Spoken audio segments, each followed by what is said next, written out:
these patterns, but the next point, college, I remember things a lot better, and it may have been when they got more extreme. So I went to college up in Michigan Technological University, Keweenaw Peninsula, Upper Peninsula, Michigan. Absolutely beautiful place, super awesome. I had a great time there, but it was absolutely not without its struggles.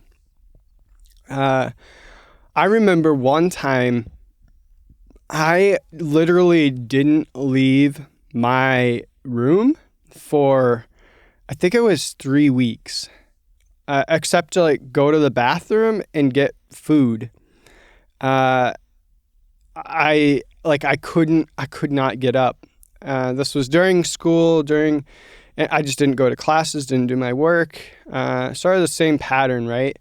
But also at the same time, I was just super into programming. And this meant that I definitely continued this pattern when I wasn't what I would now term as depressed and sitting in my bed for 3 weeks. I would during those periods, I would sleep 16 hours a day. But other periods when I wasn't like that, I was back to 4 hours of sleep a day. I would program all the time. I was either programming or I was outside exploring an old abandoned mine or playing broom ball.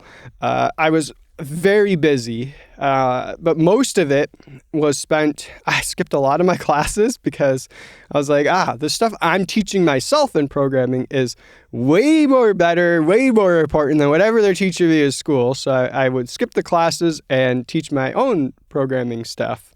I guess this is a pattern. Yeah, so actually what happened was I remember the first semester, at the end of it, I was on Dean's List or whatever. I got such good grades and everything. Then by the end of the second semester, I was on academic probation because my grades were so bad.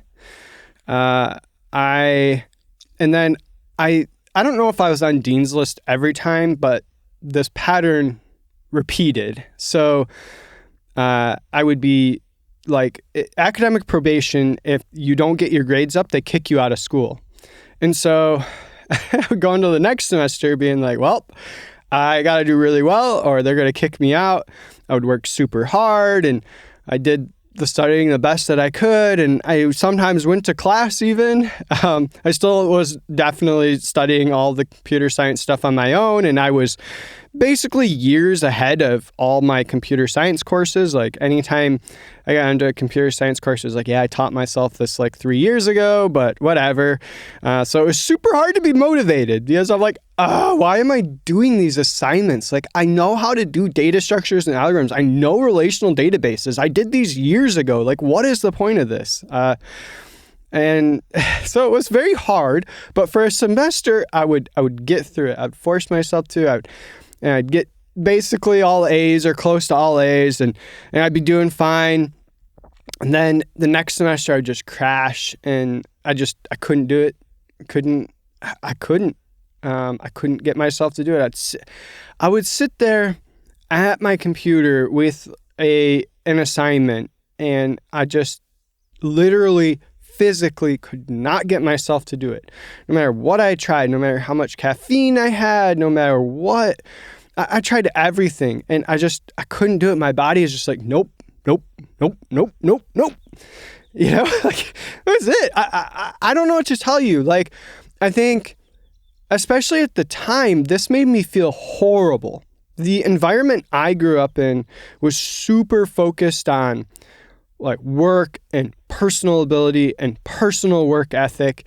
And if you weren't able to do the things that you were supposed to do in life, there was something wrong with you. So that's how I internalized all of this.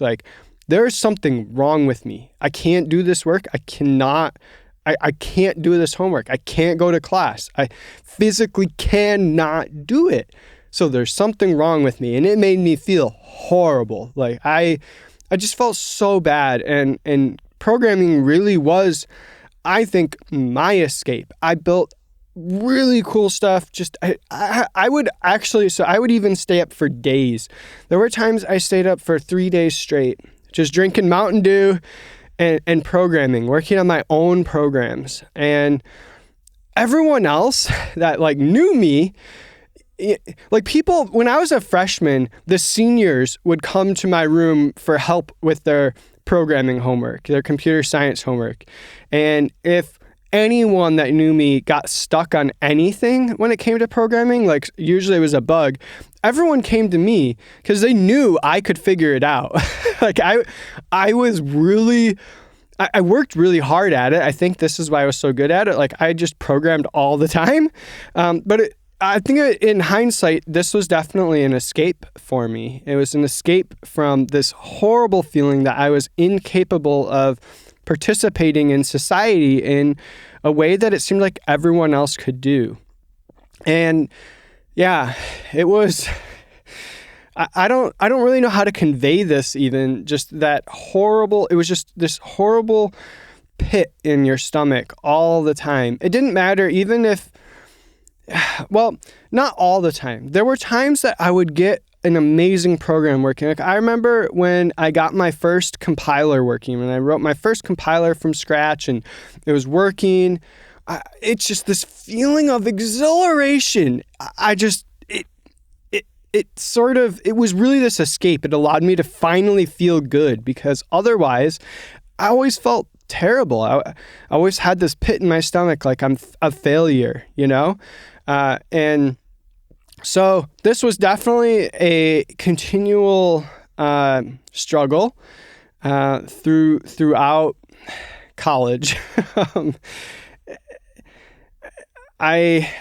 In looking back on it, definitely there were periods of depression. Definitely there were periods of increased productivity. I don't know many other people that would somewhat regularly stay up for days straight doing things.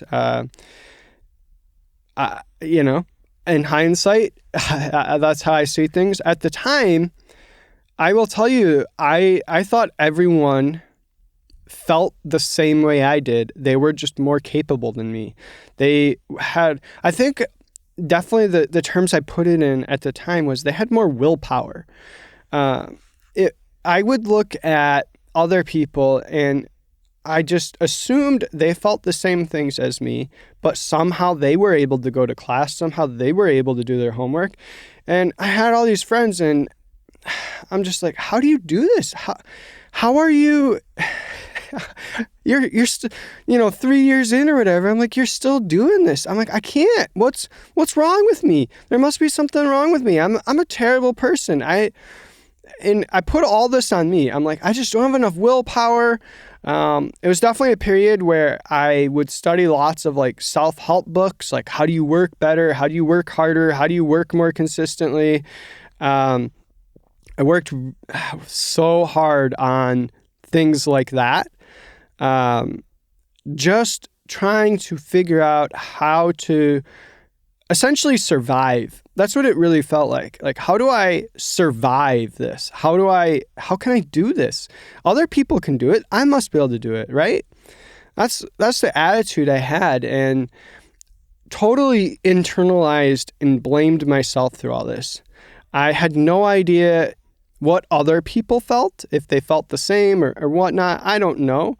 I just could see externally they were able to do stuff that it didn't seem like I could do. It was definitely large swings between the exhilaration and the depression. But throughout it all, even though I really struggled with all this, I still had hope. I really, really got into startups and startup culture, and that became my hope. It was, I am going to start a software company, and I'm going to sell it, and I'm going to get rich. Because, I'm like, wow, if I'm struggling this much with college, how in the world am I going to do a 9-to-5 for 40 years? It just seemed impossible. So I was like, I have to do this. I have to start a company. I have to do a startup. I have to get rich. It's my only option, or I won't survive in this world. That's what it felt like.